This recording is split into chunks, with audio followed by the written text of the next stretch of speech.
And welcome to this beginner-friendly knitting tutorial.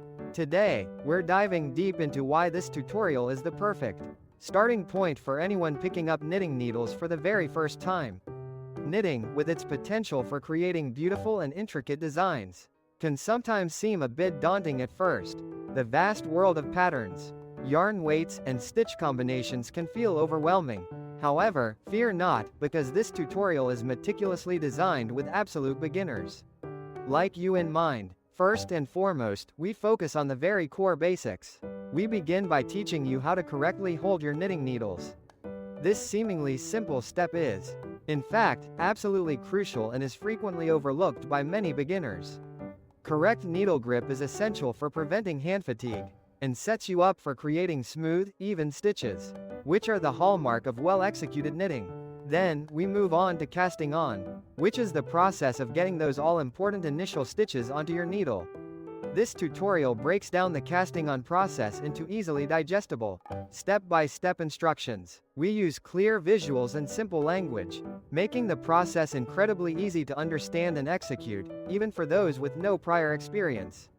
Next, we tackle the knit stitch itself, the fundamental building block of almost all knitted projects and the foundation of your knitting journey. We break this down into a series of simple, easy-to-follow movements. The instructions are crystal clear, the demonstrations are slow and deliberate, and the visual aids are carefully chosen. To ensure that each step is perfectly clear, we pay special attention to the common mistakes beginners often make, and demonstrate how to effectively avoid them.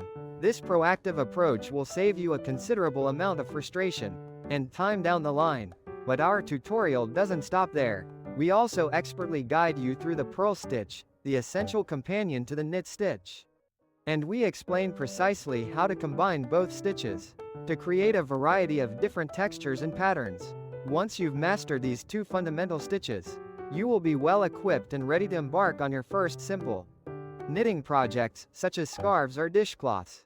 We also provide invaluable tips on how to read simple knitting patterns. These patterns can appear somewhat confusing at the outset, but with a little practice and guidance, you'll be reading them with confidence in no time. This tutorial places significant emphasis on the importance of consistent practice. Knitting, much like any other skill, is something that improves exponentially with each repetition.